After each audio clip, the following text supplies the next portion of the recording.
असेच नवीन कीर्तन व भजन बघण्यासाठी आत्ताच भक्तिनाथ चॅनलला सबस्क्राइब करा.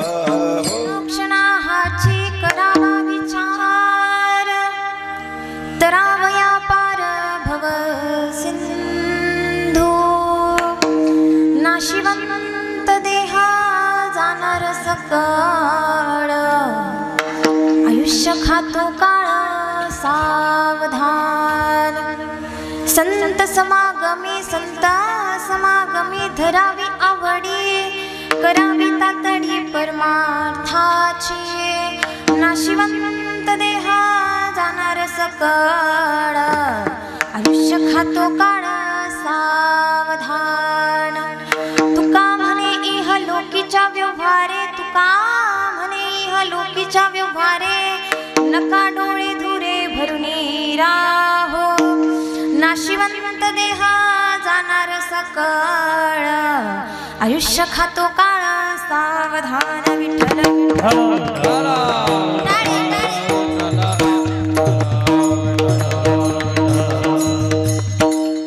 क्षणोक्षणाहाची करावा विचार तरावया पार भव सिंधू नाशिवंत देहा जाणार सकळ आयुष्य खातो काळ सावधान प्रारंभी विनंती करू गणपती विद्या दया सागरा अज्ञान तो हरुनी बुद्धिमती देई आराध्य मोरेश्वरा चिंता क्लेश दारिद्र्य दुःख देशांतरा पाठवी हे रंभा गणनायका गजमुखा भक्ता बहुतोषवी महायोग पीठे तटे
त्यांच्या कृपादाने कथेचा विस्तारू बाबाजी सद्गुरुदास तुका गुरुर ब्रह्मा गुरुर विष्णू गुरुर्देव महेश्वरा गुरु साक्षात परब्रह्म तस्मै श्री गुरवे नमः अलंकापुरी रम्य सिंहासनस्थं पदाम्भोजतेजस्प्रदीपदेशं विदिन्द्रादिदेवे सदास्तु यमानं समाधिस्थमूर्तिं भजे ज्ञानदेवं नमो ज्ञानेश्वर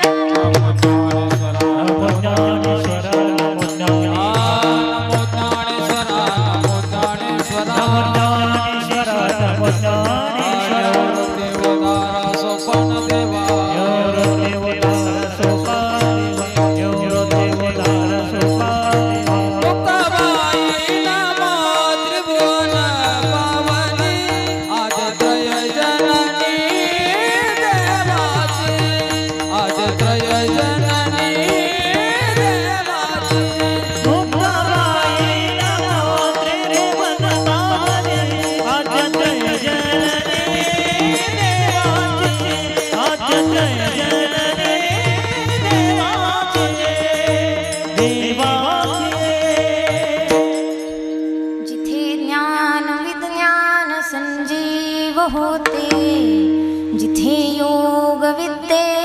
सामर्थ्य येते.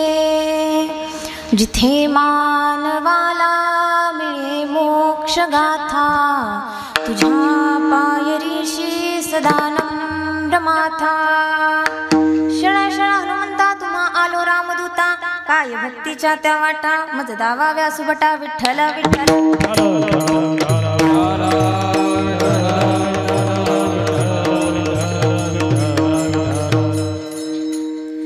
क्षणाहाची करावा विचार, तरावया पार भव सिंधू. नाशिवंत देहा जाणार सकळ, आयुष्य खातो काळ सावधान. प्रस्तुत प्राप्त प्रसंगी, प्राप्त वेळी, प्राप्त स्थळी कीर्तन रूपी सेवेकरिता घेतलेला अभंग.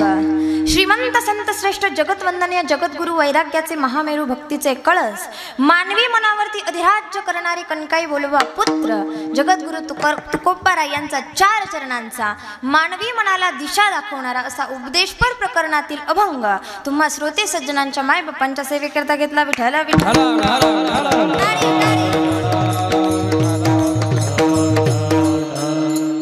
अभंगावरती बोलण्यापूर्वी अल्पसा परिहार देणं उचित या न्यायाने.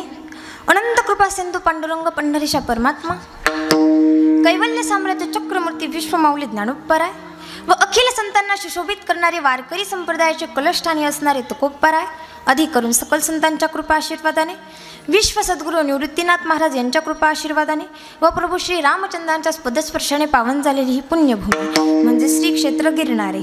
आपण ह्या ठिकाणी किंबनिमित्ताने उपस्थित हे आपल्या सगळ्यांना ज्ञातच आहे, पण सांगणं हे वक्त्याचं आद्य कर्तव्य असल्यामुळे आज ह्या ठिकाणी आपल्या आजींना इहलोकीचा प्रवास संपून परलोकीचा प्रवास करत असताना पूर्णपणे 1 वर्ष झालं आणि यांच्या या पुराण श्राद्धानिमित्त माझ्यासारख्या बालक पामराकडे ही सेवा आली असेल हे माझं परम भाग्य आहे. तर ती सेवा माझ्याकडे माझे दाजी आहेत, त्यांनी माझ्याकडे ही सेवा सोपवली. अनिल शेजवळ असं त्यांचं नाव आहे. ते मला बरेच कार्यक्रम देत असतात. त्यांचा माझ्यावरती खूप जीव आहे, कारण ते कोण आहे. हां, तर मी त्यांचे आभार मानेल. त्याच पश्चात माझ्या कीर्तनासाठी बरेच जणांची उपस्थिती लादली आहे. त्यामध्ये सगळ्यांच्या परिचित असणारे असे गोरखदादा गतीर असतील, तसेच नवनाथदादा असतील. हे दोघंही सर्वांच्या परिचित आहे, मला माहिती आहे, कारण महाराष्ट्रामध्ये ज्यांची ख्याती आहे असे गोरखदादा गतीर. त्यांच्या कुटुंबामध्ये 60 जण आहे. किती आहे? 60. आणि प्रत्येक जण माळकरी आहे. एक सुद्धा असा नाही का जो माळकरी नाही. कुटुंब आहे, एकत्र आहे. कसं आहे? एकत्र आहे. आणि आपण इथं बसले, आपल्या घरात किती माळकरी आहे असे ते माझ्या कीर्तनासाठी उपस्थित आहे. मी त्यांचे आभार मानेल. तसेच नवनाथ दादा आहे. आता तुम्ही त्यांच्या दोघांचाही आवाज ऐकला, कसा वाटला?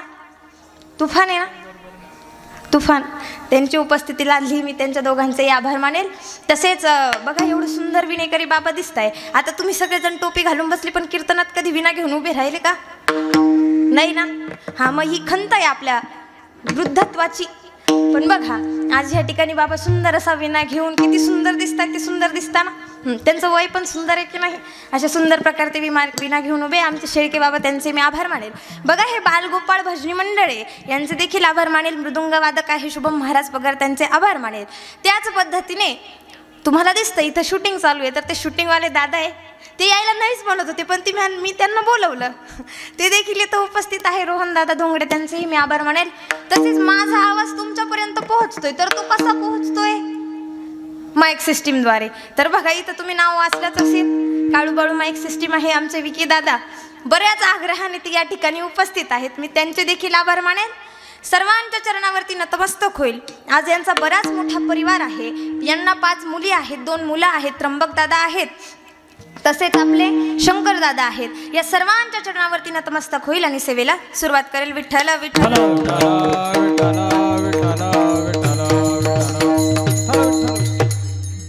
क्षणोक्षणाहाची करावा विचार, तरावया पार भव सिंधू. नाशिवंत देहा जाणार सकळ, आयुष्य खातो काळ सावधान.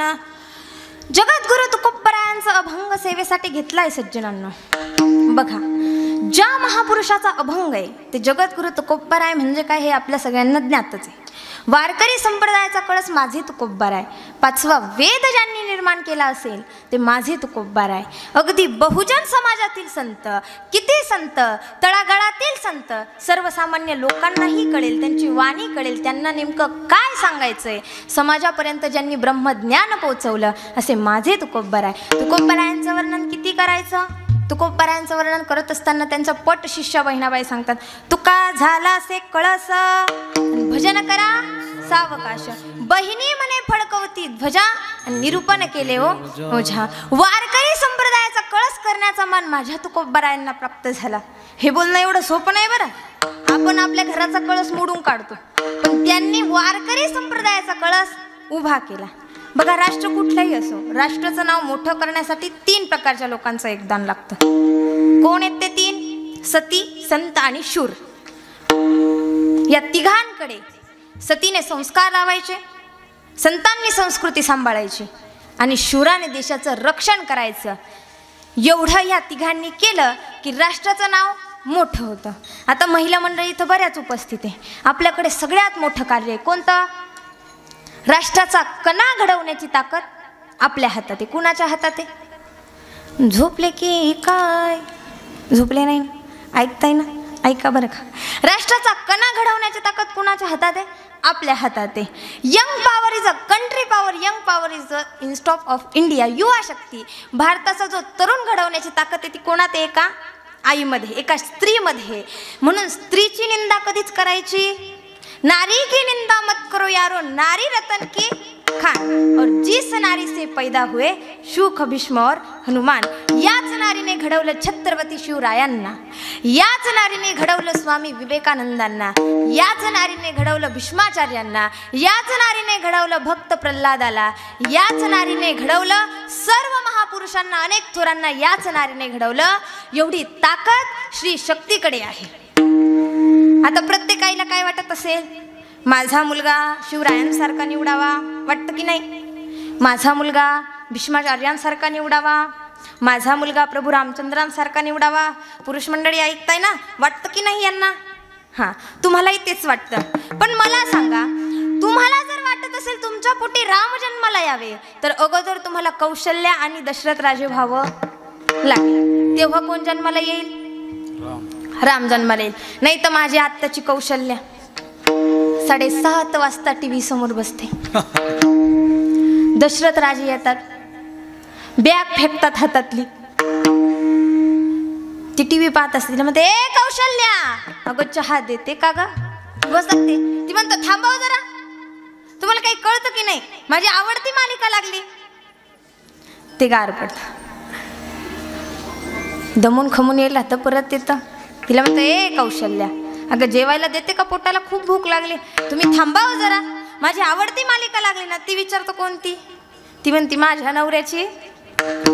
मी काहीच बोलले नाही, त्याच बोलल्या. सांगायचं तात्पर्य इतकंच आहे की अशा कौशल्याच्या आणि अशा दशरथाच्या पोटी राम कसे जन्माला येतील? राम जन्माला येण्यासाठी पुण्य आणि संस्कार पाहिजे. काय पाहिजे? पुण्य आणि संस्कार पाहिजे. महापुरुषांनी सांगितलंय, सुशिलो मात्र पुण्येन पितृपुण्येन चतुरता, उदारो वंश पुण्येन आत्मपुण्येन सभाग्यता. मुलगा सुशील निघाला ते आईचं पुण्य असतं, मुलगा चतुर निघाला ते वडिलांचं पुण्य असतं, मुलगा भाग्यवान निघाला ते त्याच्या स्वतःचं पुण्य असतं. आणि एवढं पुण्य जर पदरी असेल तर तुमचा मुलगा नक्कीच रामासारखा निवडेल. पण त्यासाठी काय पाहिजे? पुण्य आणि संस्कार पाहिजे. तुम्हाला सांगते दादा, काही ग्रस्तांची मुलं इतकी खट्याळ असतात, इतकी विचित्र, इतकी खोडकर असतात, समजायचं कुठंतरी पुण्य आणि संस्कार कमी पडले. आम्ही असंच कीर्तनाला गेलो, गुजरातमध्ये नारवड तालुक्यामध्ये कीर्तन होतं. तिथं गेलो, कीर्तन संपलं, नवरात्रीचा दिवस चालू होता, कीर्तन संपलं, सगळं झालं, घरी निघाले आणि गावचे पाटील अशी भिंतीसारखे आडवे झाले. कसे? असे. आता गावचे पाटील काही कमी नव्हते, 2-4 क्विंटलच्या वरच होते. आता मी हात जोडले, म्हणलं, दादा माझं कीर्तनात काही चुकलं की काय? नाही, आवताई कीर्तन तर लयच गोड केलं. म्हणलं, मी गोडच करते. मग म्हणे, असं भिंतीसारखे का आडवे झाले तुम्ही मला? म्हणे, आवताई तुम्ही इथपर्यंत आले, पाटलाच्या घरचा जरा चहा तर घेऊन जाल का नाही? म्हणलं, पाटलाच्या घरचा चहा नको रे बाबा, लय उशीर होईल. म्हणलं, नाही ताई, तुम्हाला आमच्या घरी चहा प्यायला यावं लागेल. आता मी गेले, तुम्हाला कोणी आग्रह केल्यावर तुम्ही जाता की नाही? हां, गेल्यानंतर एकटाच काही येत. ती गेले. गेल्यानंतर तिथं बसले. सांगितलं, बाई 2 कप चहा टाका. बाई गेला 2 कप चहा टाकायला. आणि पाटलाच्या कार्ट्याला कुठून तरी कळालं कीर्तन करताय आपल्या घरी. आल्या. मी सोप्यावर बसले. ते पळतच आलं. सोप्यावर दणकन बसलं तसं मी वर टुकून उडाले. एवढं विचित्र होतं ते. आता गप्प बसावं. राहिलं माझे गाल झाले. मला म्हणतो चुकू चुकू चुकू चुकू. आता गप्प बसावं. राहिलं माझ्या पिशीतच हात घालायला लागलं. मी त्याला हळूच चिमटा काढला. ते कोई केलं आणि बाजूला गेलं. इतका वैताग आला तुम्हाला सांगते दादा, इतका वैताग आला मला. कसा बसा तो चहा आला. अख्खा कपातला चहा बशीत वाचला आणि प्यायला लागले. कसं बसं निघायचं इथून. कार्ट्याने लईच त्रास देऊन ठेवला. बशी तोंडाला लावली आणि ते तिकून आलं. बशीच्या दुसऱ्या बाजूने तोंड लावलं. बरं प्यायना का जायना. त्याला झाली होती सर्दी. त्यानं इकून चहाचा सुर केला की इकून लगेच नाकाचा फुर व्हायचा. मी म्हटलं दादा घे तूच पी. म्हणे नाही ना ताई मला तुमच्या संग आवडतंय. अरे काय आवडतंय. पाटील म्हणे पिऊ द्या तुमच्या संग आवडतंय. अरे काय आवडतंय. इतकं टेन्शन आलं. कसा बसा तो चहा घेतला आणि पिशवी उचलली. पाटल्याला हात जोडले. म्हणलं का हो पाटील, हे सोन्यासारखं लेकडू कोणाचं आहे. मनात लोखंडापेक्षा वाद आहे. म्हणे ताई तुमच्या आशीर्वादाने आमचंच आहे. म्हणलं असं सोन्यासारखे किती लेकर आहे तुम्हाला. म्हणे 2 आहे. म्हणलं का तुमचा एक सोन्याचा तुकडा इथं खोड्या करतोय आणि दुसरा सोन्याचा तुकडा कुठं आहे. म्हणते काय बाहेर तुमच्या बुटात पाणी ओततंय. विठ्ठल विठ्ठल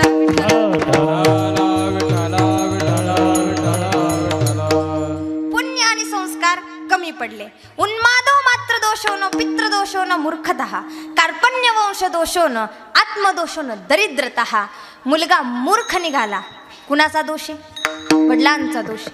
मुलगा दरिद्री निघाला तो त्याच्या स्वतःचा दोष आहे. सांगायचं तात्पर्य इतकंच आहे, सतीने संस्कार लावायचे, शूराने देशाचं रक्षण करायचं, संतांनी संस्कृती सांभाळायची. माझ्या संतांनी त्यांचं काम चोखपणे पार पाडलेलं आहे. म्हणून आज वाडीवरती श्राद्धांना दशक्रिया विधीला कीर्तन हरिपाठ गायन होत आहे. तर याच्या मागचं कारण कोण आहे. संतांनी त्यांची संस्कृती चोखपणे पार पाडलेली आहे. आणि तेच संत आपल्याला विचार आणि दिशा दाखवतात. कोणती दिशा दाखवतात. अरे माणसा तू काय कर, क्षणाक्षणाला विचार कर. काय कर. क्षणाक्षणाला विचार कर. तुला क्षणाक्षणाला विचार करणं मात्र गरजेचं आहे. हे जगद्गुरु तुकाराम महाराज अभंगाच्या प्रथम चरणात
क्षणोक्षणा हाची करावा विचार, पण कशासाठी करायला लावलाय?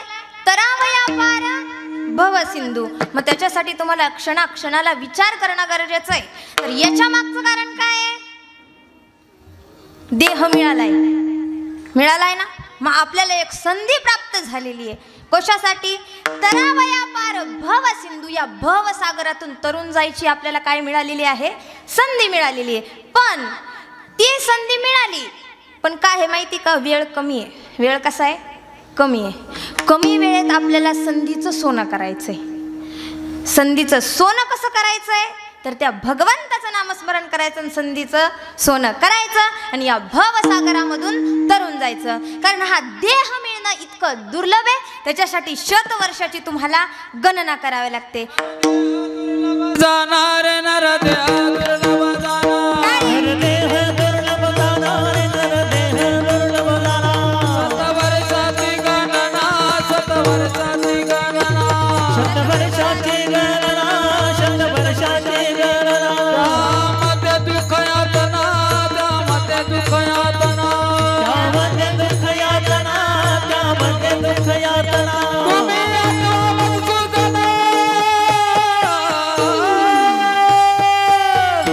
तुम्ही वासुदेव वासुदेव म्हणा, तुम्ही वासुदेव वासुदेव म्हणा, वासुदेव वासुदेव म्हणा, तुम्ही वासुदेव वासुदेव म्हणा. तुम्ही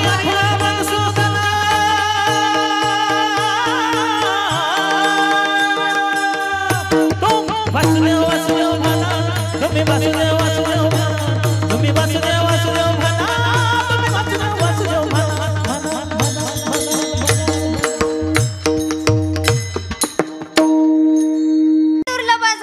शतवर्षाची गणना, त्यामध्ये दुःख यातना. तुम्ही आठवा मधुसूदना, तुम्ही वासुदेव वासुदेव म्हणा. काय म्हणणं गरजेचं आहे? वासुदेव. कारण वेळ कसा आहे? कमी, आणि कमी वेळेत आपल्याला संधीचं सोनं करायचंय. कारण स्थितीला मितीला आपल्याला या कलियुगामध्ये आयुष्य कमी सांगितलेलं आहे. कसं? युगाचे 4 प्रकार पडतात. नीट ऐका बरं का, शास्त्र सांगते. युगाचे 4 प्रकार पडतात: सत्य, त्रेता, द्वापार आणि कली. या प्रत्येक युगाचं आयुष्य आणि या युगामध्ये जगणाऱ्या मनुष्यांचं आयुष्य वेगळं आहे. प्रत्येक युगाचंही वेगळं आणि युगात जगणाऱ्या मनुष्यांचंही वेगळं. सत्ययुगामध्ये माणसं जगत होती 1,00,000 वर्ष. किती जगत होती? शास्त्र मान्य आहे बरं का. किती जगायचे? 1,00,000 वर्ष जगायचे. त्रेतायुगामध्ये 10,000 वर्ष, म्हणजे ज्यावेळेस प्रभू रामचंद्रांचं युग होतं त्या युगामध्ये 10,000 वर्ष मनुष्य जगायची. त्यानंतर द्वापार युग म्हणजे कृष्णाचं युग, त्या कृष्णाच्या युगामध्ये मनुष्य 1000 वर्ष जगायची. आणि आपलं जे कलियुग आहे त्या कलियुगामध्ये मनुष्याला आयुष्य 100 वर्षाचं दिलेलं आहे. मग कसं आहे? कमी आहे. अल्पायुष्य अल्पायुष्य मानव देह, अल्पायुष्य मानव देह.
मानव देह, मानवाचं जे देह आहे त्या देहामध्ये असणारं असणारं तुमचं आयुष्य आहे ते अल्प आहे, म्हणजे कमी आहे.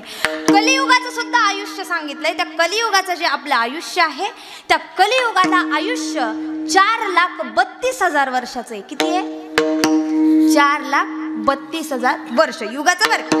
मग आता तुम्ही सांगताय ताई माणसं या कलियुगामध्ये 100 वर्ष जगतात, पण आता काही 100 कुणी जगत आणि 50 कुणी मरत. मग याच्या मागे काहीतरी कारण असेल. मग ऐका, त्याच्या मागचं कारण सांगते. 4,32,000 वर्ष कलियुगाला आयुष्य दिलेलं आहे. त्यामध्ये जगणाऱ्या माणसाला 100 वर्ष आयुष्य दिलंय. तर ह्या कलियुगाचे 4 चरण करायचे. किती झाले? 1,08,000, 1,08,000, 1,08,000 आणि 1,08,000. किती झाले? 4,32,000. तर या कलियुगाच्या पहिल्या चरणामध्ये मनुष्य जगत होता 100 वर्ष.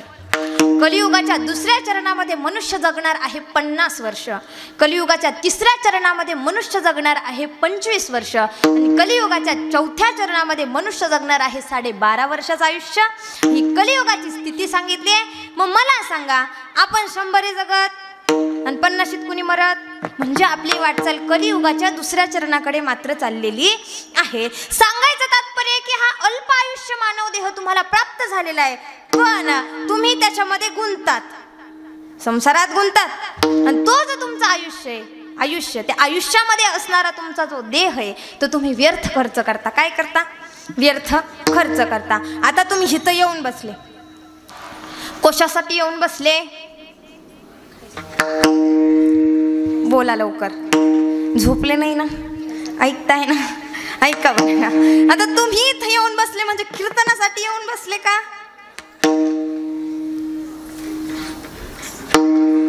बरं, येऊन बसले, जाऊ दे, तुम्ही कीर्तनासाठी येऊन बसले. पण तुम्ही इथं आले हे तुमचे कर्म आहे. काय कर्म आहे? मान्य आहे? हा. तुमच्या कानावर 4 देवाचे शब्द पडतायत, हे तुमचं काय?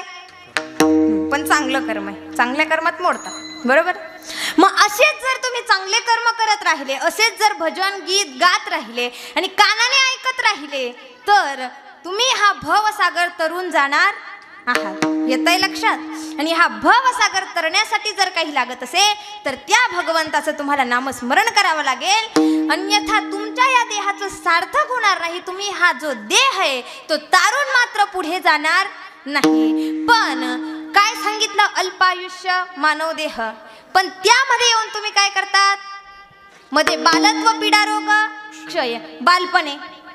बालपण झालं, तरुण पण येतं. तरुण पण झालं, नंतर प्रपंच लागतो. प्रपंच लागला, मग म्हातारपण येतं. याच्यातच तुमचं आयुष्य निघून जातं. पण तुम्हाला देवाचं नाव घ्यायला मात्र वेळ प्राप्त होत नाही. मग महाराजांनी काय सांगितलंय? तुम्ही या सगळ्यांमध्ये तुमचं 100 वर्षाचं जे आयुष्य आहे ते व्यर्थ खर्च करतात. काय करतात? ऐकताय ना? व्यर्थ खर्च करतात. कसं करतात?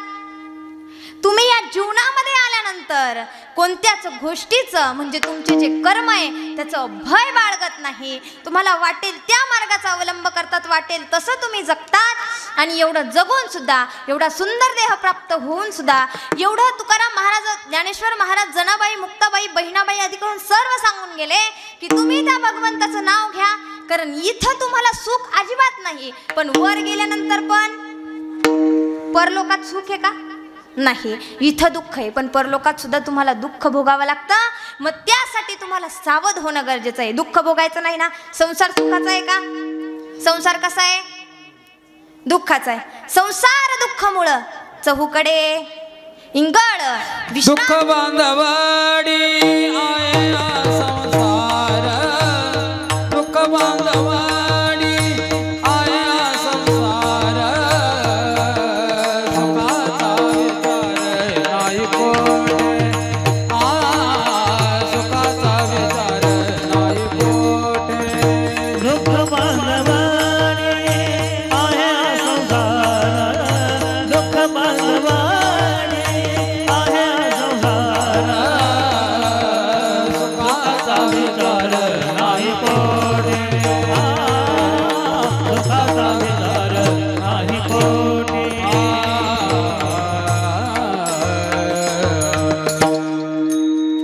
एवढं तुम्हाला दुःख असून सुद्धा तुम्हाला त्या संसाराची आशा लागते. सर्व सुखाची आशा जन्म गेला हो. सर्व सुखाची आशा जन्म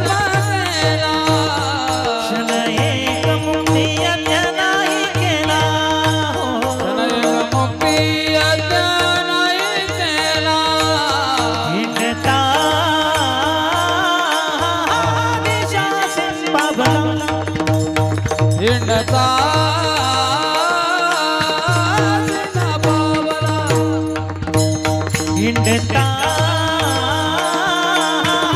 निशाची पावला हिंडता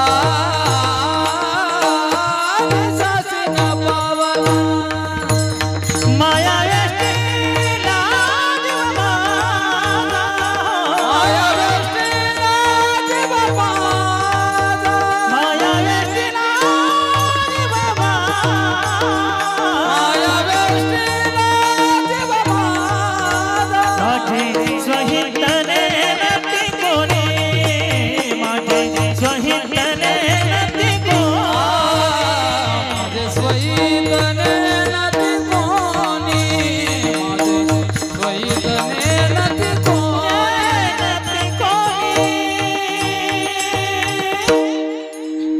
सर्व सुखाची आशा जन्म गेला. तुमचा जो जन्म आहे तो तुम्ही सर्व सुखाच्या आशेमध्ये असा व्यर्थ खर्च करता. कसा करता? असा करता. तुम्हाला वाटतं ते सुख आम्हाला प्राप्त होईल, पण ते सुख काही तुम्हाला मिळत नाही. बरं, तुम्हाला एक उदाहरण सांगू का छोटंसं?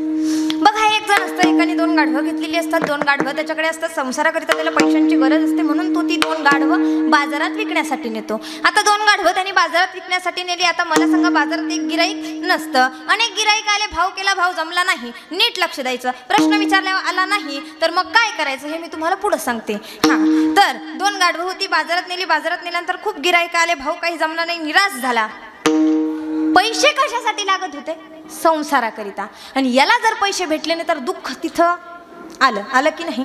पण याचं नशीब उजळलं. एक गाढव डोंबारे घेतो, एक गाढव धोबी घेतो. धोब्याच्या गाढवाला काम काय? नदीपासून कपडे घरापर्यंत, घरापासून कपडे नदीपर्यंत. उरलेला जेवढा काही वेळ असायचा तो चरण्यात घालवायचा. आणि तो खाऊन खाऊन खाऊन खाऊन इतका धष्टपुष्ट झाला, अगदी माझ्यासारखा दिसू लागला. कोण? काही वाटतं का तुम्हाला? डोंबाऱ्याच्या गाढवाला काम काय? आज गिरणाऱ्याला, पूर्व शिलापूरला, शिलापूरला नंतर नाशिकला, असं खेळ करत करत त्याला फिरावं लागायचं. आता एक दिवस असा येतो की डोंबारी खेळ करत करत त्याच गावामध्ये परत येतो ज्या गावामध्ये त्याने गाढव घेतलं. आता हे धोव्याचं गाढव डोंबाऱ्याच्या गाढवाला बघतं. शेवटी भाऊ भाऊच. काय भावा, कधी आला? लई दिवसातून भेटला. तुम्हाला माहिती, सकुबाई गंगूबाईला भेटली. 2 तास त्यांची वाट पाहायची. तुम्ही झोपून घ्या, बरोबर? मग तुम्हाला माहिती, तुम्हाला जर कधी माहेरा जायचं असलं ना, तुम्ही जर त्यांना म्हणले, हो चला आज काहीच काम नाही, आपण जरा 1 तासामध्ये माहेराहून जाऊन येऊ. तो म्हणतो, तू का जायचंय ना, चल. 1 तासाच्या आत घरात येत नसलीच चाल, नाही तर तुला पैसे देतो, तुझी तू घेन, तुझी तू. खरं आहे का खोटं आहे? मी खरंच बोलते. हां, तर मग त्यांच्या दोघांची चर्चा रंगली. चर्चा रंगल्यानंतर त्या धोब्याच्या गाढवाने त्याला विचारलं, काय भावा, कधी आलास? लय दिवसातून भेटला. डोंबाऱ्याचा गाढव म्हणतो, काय करू भावा, कामच इतकं असतं. आज आलोय, तुमच्या गावामध्ये खेळ करायचा होता म्हणून आज आलोय. धोब्याचा गाढव म्हणतो, अरे भावा, तुझी तब्येत तर लईच बारीक झाली. काय करू भावा, खायला वेळच नसतो रे, असं म्हणतो का? शेवटी भाऊ भाऊच ना. धोब्याचा गाढव त्याला युक्ती सांगतो. धोब्याचा गाढव डोंबराच्या गाढवाला म्हणतो, तुला खायला वेळ नाही ना, एक काम कर, आता तू आलाय ना, तू जाऊच नको. ऐकताय ना मागं? तू आलाय ना, तू जाऊच नको. मग काय करायचं? म्हणे, तू माझ्या संग चल, म्हणजे आपल्या दोघांचं कामही निम्म होईल आणि आपल्या दोघांना चरायला जास्त वेळ मिळेल. मग तू खाऊन खाऊन खाऊन खाऊन कोणासारखा होशील? माझ्यासारखा. म्हणजे माझ्यासारखा नाही, त्याच्यासारखा. मग आता फायदा कोणाचा होता? डोंबाऱ्याच्या गाढवाचा. खायला कोणाला मिळणार होतं? डोंबाऱ्याच्या गाढवाला. मग त्याने जावं की नाही? जावं ना. तो म्हणतो, मी येऊ शकत, मला जमणार नाही. धोब्याचं गाढव चिडतं, अरे मी याला एवढं सांगतो, पण हे काय म्हणतं, मी येणार, येऊ शकत. काय कारण असेल बाबा याच्या पाठीमागे? धोब्याचं गाढव चिडतं आणि धोब्याचं गाढव म्हणतं, अरे तू काय येणार नाही ते मला सांग, मग मी तुला चल असं सुद्धा म्हणणार नाही. मग डोंबाऱ्याच्या गाढवाचं उत्तर आहे का? डोंबाऱ्याचा गाढव काय म्हणतं? डोंबाऱ्याचा गाढव म्हणतो, मी तुला सांगतो, तू कुणाला सांगायचं? मी पण तुम्हाला सांगते, तुम्ही कोणाला सांगायचं? तुम्ही सगळ्यांना सांगायचं, ज्ञान वाटण्यासाठीच असतं, खुशाल नाही म्हणता लगे. डोंबाऱ्याच्या गाढवाचं उत्तर आहे का? डोंबाऱ्याचं गाढव म्हणतं, ज्या डोंबाऱ्याने मला विकत घेतलंय ना म्हणे, त्याची मुलगी, तिचं नाव गंगे. काय तिचं नाव? गंगे. ती ज्यावेळेस दोरीवरती खेळ करत असते ना, त्यावेळेस तो डोंबारी मला तिच्या खाली उभं करतो आणि तिला म्हणतो, हे बाय गंगे, जर तू दोरीवरून खाली पडलीस तर मी तुझा या गाढवाशी लगीन लावून देईल. म्हणणार मी तीच वाट पाहतो की ती गंगी कधी खाली पडल आणि तिचं माझ्याशी कधी लगीन होईल. मग मला सांगा, हे गाढव कशात जगतंय? सर्व सुखाच्या आशेमध्ये जगतंय, पण ते सुख त्याला मिळणार आहे का? मग त्याच्यामध्ये त्याचा जन्म व्यर्थ तर चाललाय, पण त्याच ठिकाणी आपण आपल्याला ठेवा, आपला सुद्धा जन्म व्यर्थ चाललाय. मग जन्म व्यर्थ जाऊन द्यायचं नाही, सावध व्हायचं. काय व्हायचं? सावध व्हायचं. ज्यावेळेस तुम्ही सावध व्हाल त्यावेळेस तुम्ही या भवसागरातून मात्र तरुण जाल. मग संसारातून कोण सावध झालं? माझे रामदास स्वामी संसारातून सावध झाले. कसे झाले? असंच हॉलबिल असेल, लग्न होतं त्यांचं. लग्नाला गेले, लग्न मंडपामध्ये चढले आणि लग्न मंडपाचं ते काही पिढं माझ्या पाहू नका, माझं काही झालं नाही, ते जेवढं असेल तेवढं सांगते तुम्हाला. ते पिढं काही असतं की नाही, त्याच्यावरती चढले आणि ब्राह्मणाने पहिला शब्द वापरला. काय? बोला जोरात. सावधान. जे लग्न मंडपातून पडेल ते परत मंडपाचं तोंड सुद्धा पाहिलं नाही. माणूस आपला जन्म कसा व्यर्थ खर्च करतो ऐका, मी ते तुम्हाला सांगते. आधी भजन करा. विठाला विठाला विठ्ठला विठ्ठला विठ्ठला. सावध सावधान वाचे वदा नारायण. सावध सावधान वाचे वदा नारायण. 10 वर्ष बालपण, 20 वर्ष तारुण्य, अंगी भरला मदन, मग तो कैसा सावधान. सावध सावधान वाचे वदा नारायण. सावध सावधान वाचे वदा नारायण. जन्म घेतलाय, जन्माला आल्यापासून 10 वर्ष बालपण, 10 वर्षाचं याचं बालपण असतं. 20 वर्ष तारुण्य, 20 वर्षाचं तारुण्य असतं. अंगी भरला मदन. रामदास स्वामी काय म्हणतात? तो कैसा सावधान. सावध सावधान वाचे वदा नारायण. सावध सावधान वाचे वदा नारायण. 30 वर्ष होती, दादा पुत्र मागे फिरती, प्रपंच लागे पाठी, मग तो कैसा परमार्थी. सावध सावधान माझे वदा नारायण. सावध सावधान माझे वदा नारायण. 30 वर्ष होती, 30 वर्षाचा झालाय. याच्या पाठीमागे प्रपंच लागलाय, पुत्र याच्या पाठीमागे फिरू लागले. रामदास स्वामी म्हणतात, अरे मग तू कशाचा परमार्थ करणार? तुला हा व्याप कमी आहे का? मग याच्याकडनं काही परमार्थ घडत? देवाचं नाव काही निघत नाही. मग काय करतो? संसार सुख नाही, पण काय करायचा? सावध मात्र व्हायचं नाही. पण ते काय सांगताय तुम्ही? काय व्हायचंय? सावध सावधान वाचे वदा नारायण. सावध सावधान माझे वदा नारायण. 40 वर्ष झाली, डोळा 40 आली, डोळ्यात भुरळ पडली, कैसे दूर आणि जवळी. सावध सावधान माझे वदा नारायण. सावध सावधान माझे वदा नारायण. 40 वर्ष झाली, जन्माला आल्यापासून 40 वर्षाचा झाला. डोळा 40 आली, चष्मा लागला. लागलाय ना? दूरचाय दिसना, जवळचाय दिसना. महा म्हणतो, दादा इकडे रे, मला जवळ एवढी ज्ञानेश्वरी वाचून दाखव. गोट्या म्हणतो, बाबा मी चाललो. राहिला याचा परमार्थ इथं संपला. पण मला काय सांगायचंय, 40 वर्षाचं होईपर्यंत तुम्ही काय केलं? व्यर्थ किती वर्ष गेली? 40 गेली. पण आम्ही काही सावध झालो. पण रामदास स्वामी काय सांगताय? सावध सावधान वाचे वदा नारायण. सावध सावधान वाचे वदा नारायण. 50 वर्ष होती, हळदी दातांच्या पंक्ती, श्यामकेश शुभ्र होती, त्या सिंहातारा म्हणती. सावध सावधान माझे वदा नारायण. सावध सावधान माझे वदा नारायण. 50 वर्ष होती, 50 वर्षाचं झालेलं आहे. आता ते त्याचे पडलेले दात ते उगायला लागले, म्हणजे पांढरे केस ते काळे व्हायला लागलेले आहे. आणि 50 वर्षाचा झालेला. का बरं हसताय? काय झालं? असंच झालं ना? पडलेले दात उगायला लागले आणि ढवळे केस. मग काय झालं? जे उगलेले दात ते पडायला लागले वाटतं हा, म्हणजे काळे केस ते पांढरे व्हायला लागले. मग आता हा पूर्णपणे म्हातारा झालेला आहे, पण तरी देखील याने काय करावा, संसार करावा, पण त्या देवाला मात्र तुम्ही आठवायचं, देवाचं नामस्मरण करायचं नाही, सावध व्हायचं. पण माझे रामदास स्वामी काय म्हणताय, काय भा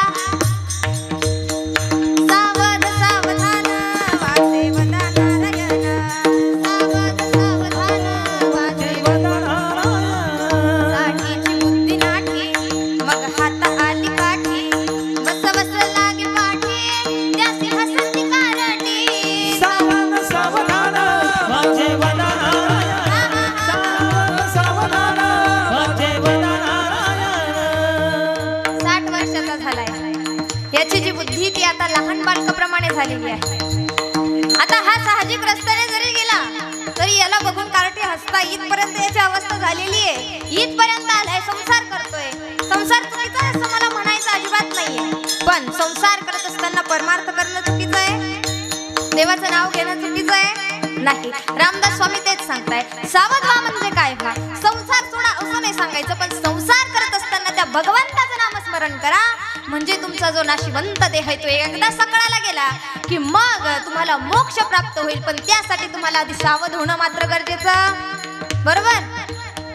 सावध सावधान वासेव नारायण, सावध सावधान वासेव नारायण. सतराची झाली रचना, बसल्याने उठवेना, उठल्याने चालवेना, मग तो झाला दैन्यमान. सावध सावधान वासेव नारायण, सावध सावधान वासेव नारायण. सतराची झाली रचना, किती वर्षाचा झाला जन्माला आल्यापासून? 70 वर्षाचा झालेला आहे. पण 70 वर्षाचं येईपर्यंत तुम्हाला मी पूर्ण अभंग सांगत आले. इथं तुम्हाला कुठं दिसलं का त्याने देवाचं नाव घेतलं? मग काय केला? जन्म याचा व्यर्थ चाललेला आहे. तसाच आपला सुद्धा कसा जन्म व्यर्थ जातो या अभंगातून तुम्हाला कळत असेल. बघा, 70 वर्षाचा झाला, बसल्याने उठवणा, उठण्याने चालवणा, मग मुलाला म्हणतो दादा धर माझा हात, जरा मला मंदिरापर्यंत दे रे, त्या देवाचं दर्शन घेऊ द्या. पण तुम्ही 70 वर्षाचा होईपर्यंत काय केलं?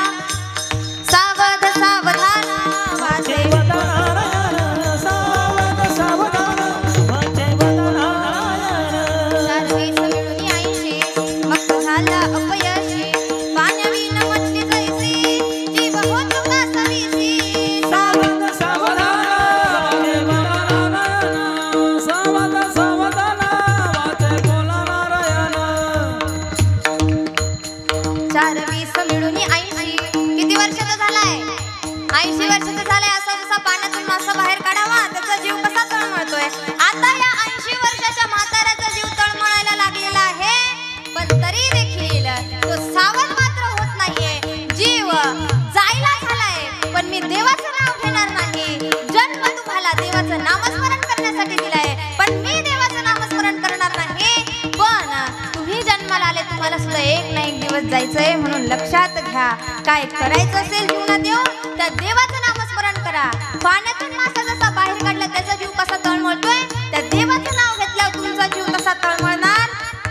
सावध सावधान वासेव नारायण, सावध सावधान वासेव नारायण. मग वर्ष झाली 90, बोलवे ना एक शब्द, स्त्री पुत्र म्हणे प्रसिद्ध, आता थोडा संबंध. सावध सावधान वासेव नारायण, सावध सावधान वासेव नारायण.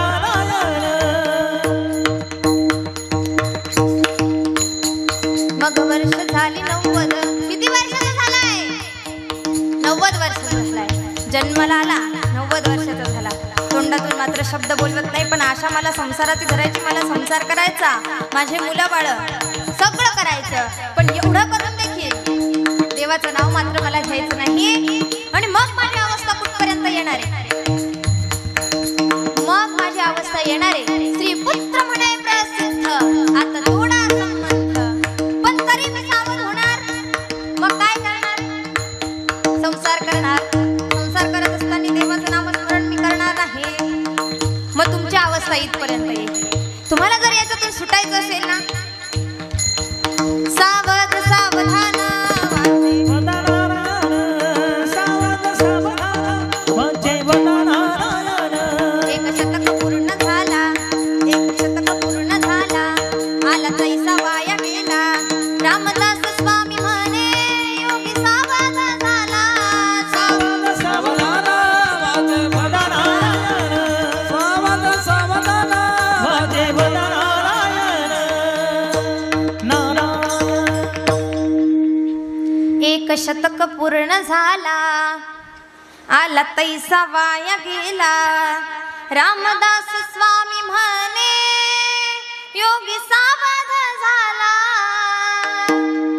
एक शतक पूर्ण झाला, तुम्ही एक शतक पूर्ण करतात, पण काय आला तैसा वाया गेला. मग तुमचा जो हा देह आहे, तुम्हाला असं व्यर्थ खर्च करायचा आहे का? नाही, असा व्यर्थ खर्च करू नका, कारण इथं तुम्हाला क्षणाचा सुद्धा भरवसा नाही. तुम्हाला जर भवसागर तरून जायचं असेल तर तुम्हाला क्षणाला विचार करायचे, कारण देह कसा आहे, क्षण भंगूर नाही भरवसा. क्षण भंगूर नाही भरवसा. वारी सावध सोडा माया आशा. वारी सावध थोडा माया आशा. काही नसले मग गळा पडेल फासा. काही नसले मग गळा पडेल फासा. पुढे हुशार थोर आहे बोल सागा. हुशार तोर आहे वडसागा. राम राम स्मरा. राम राम स्वरा राम राम स्मरा. राम राम स्मरा आधे. तुम्हाला इथं क्षणाला विचार करणं गरजेचं आहे, कारण इथं तुमचा क्षणाचा सुद्धा भरवसा नाही. मग क्षणोक्षण विचार का करावा, ते अभंगाचं दुसरं चरण. नशिबंत देहा जाणार सगळं. नशिबंत देहा